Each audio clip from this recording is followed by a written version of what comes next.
Hello, Bobby Torres of Frightbox Recording here to share with you how I route my heavy drum tracks within a metal mix. Now, if you've ever seen any of my videos in the past, you know I'm a huge fan of simplicity and systems and workflows that are efficient. So in this video, I'm going to show you exactly how I route my metal drum tracks regardless of the DAW I'm in, so I can get right down to mixing and producing real results. So without any further ado, I'm going to play an audio sample and then I'm going to show you exactly how I have my drums routed within the sample, which is the same routing I use on mix after mix after mix.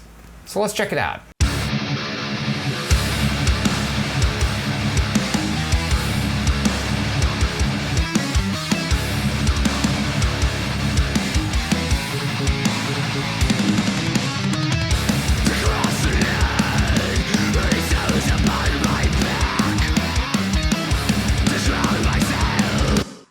Okay, so let's take a look at exactly how I have my drums routed within this mix.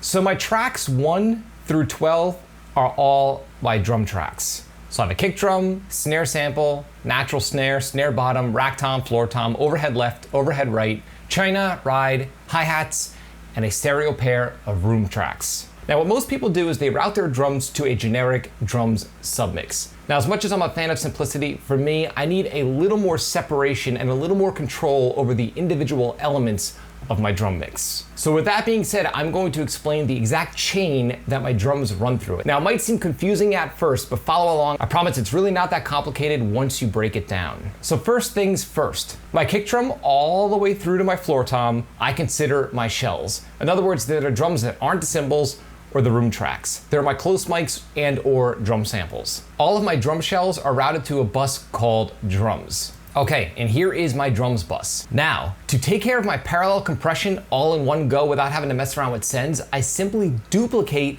my drums bus, and my duplicated drums bus has some parallel compression on it, so I don't have to mess around with any additional routing or messing around with any sends as far as parallel compression is concerned. So from there, my drums bus and my drums parallel, and again, let me just remind you, these are only my shells, kick, snare, and toms, are sent to a track called drums master. This is where I have some additional processing happening on my drum shell tracks. So this processing is not happening on my cymbals or my drum rooms. This is very important. The reason why is some of this parallel compression that I have happening, I don't want affecting my cymbals. And the same thing for the clipping that's happening on my drum bus. I don't want my cymbals or rooms being sent to that clipper and or limiter. Now my drums master is routed to a track called drums stem, and that's at the end of my session here. So just to quickly recap, I have my shells that are being sent to my drum submix, which is duplicated with parallel compression, and those two tracks in parallel are being sent to my drums master. That drums master is being sent to an aux track called drums stem. Now let me just quickly explain to you what my drums stem track is all about. Anything drum related in my mix is eventually being sent through a drums stem track. Now people have often asked me why I go through this trouble of creating a stem track, and the reason is simple.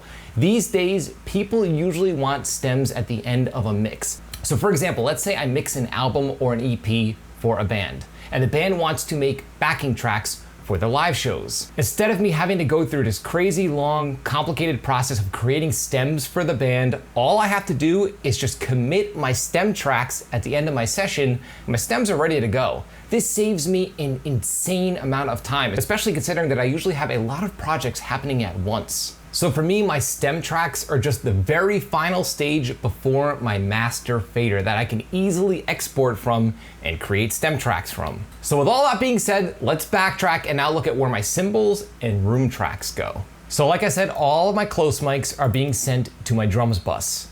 From there, all of my cymbals, so my overhead left, overhead right, china, ride, and hats in this situation, are being sent to my cymbals submix. Now for me, my cymbal submix makes my life a million times easier because most of the processing that I have happening on my cymbals are all being taken care of on my cymbals submix. Most of my EQ is happening on my cymbal submix, not on the tracks themselves. So all of my cymbal tracks are being sent to this submix, and here I have an EQ along with a compressor that's doing the heavy lifting on all of my cymbal tracks at once. For me, most cymbals are in the same frequency range, so there's no reason to really process them separately. It just makes things overly complicated in my opinion. Now, if there are problem frequencies within specific cymbal tracks, then I will address them on a per channel basis, but 90% of my processing is happening on my cymbals submix. So as you can see, this is an additional reason why I do not send my cymbals to my drum submix, because I want this extra level of control. So from here, my cymbals submix is sent to my drums stem track. So both my drums master along with my cymbals submix track are both being sent to my drum stem track. And the final element in my drum tracks are the room tracks. And if you look here, the room tracks are being sent directly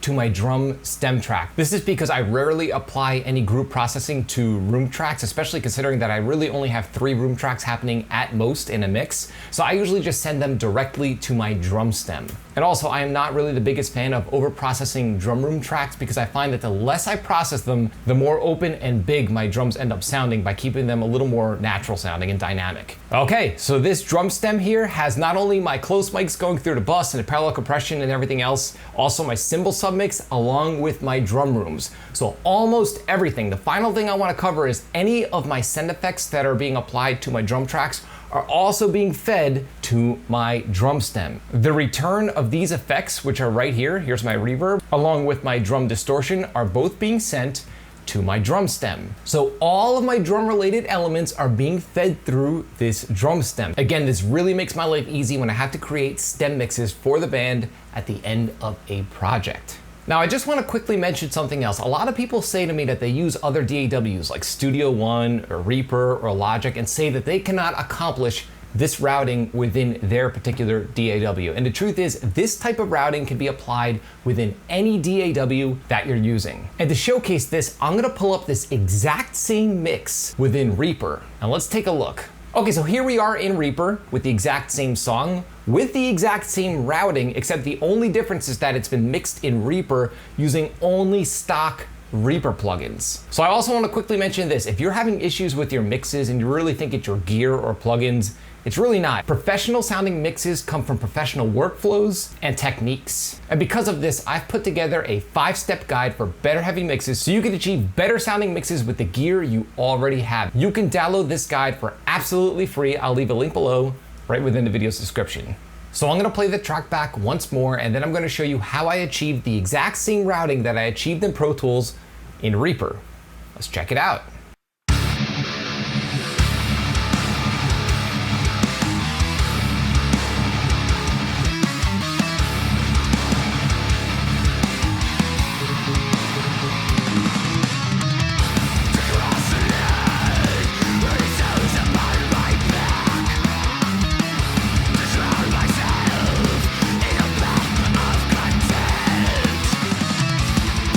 Okay, so I have my routing set up exactly as I had it in Pro Tools, except I've done it here within Reaper.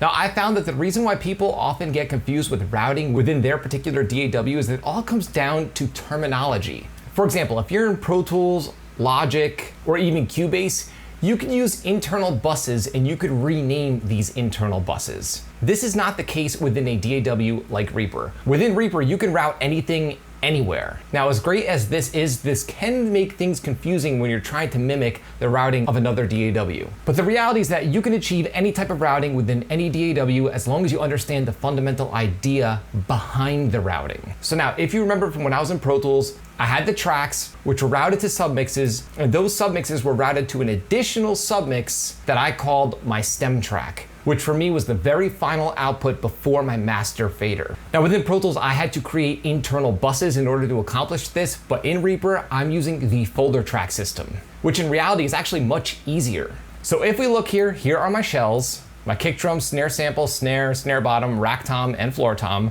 They are routed to my drums submix, which are only my close mics or my shells. Now in Pro Tools, I simply duplicated that track because I had the same input source, but in Reaper, there really aren't input sources, so I had to use an additional send in order to achieve my parallel compression. But the fundamental idea is the same. Both of these tracks are receiving the same signal.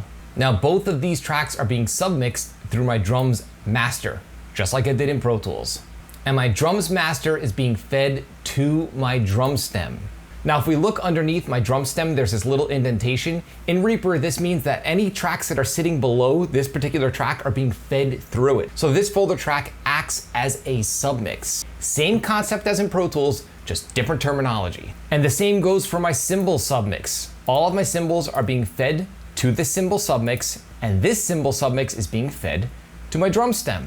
And my room tracks are being fed directly to my drum stem because I'm not doing any submixing with my room tracks. And finally, my drum reverb is being sent directly to my drum stem. So if I play the track back and I mute my drum stem, the rest of the music will be playing, but all of my drums and the drum related elements will be muted. Let's check it out.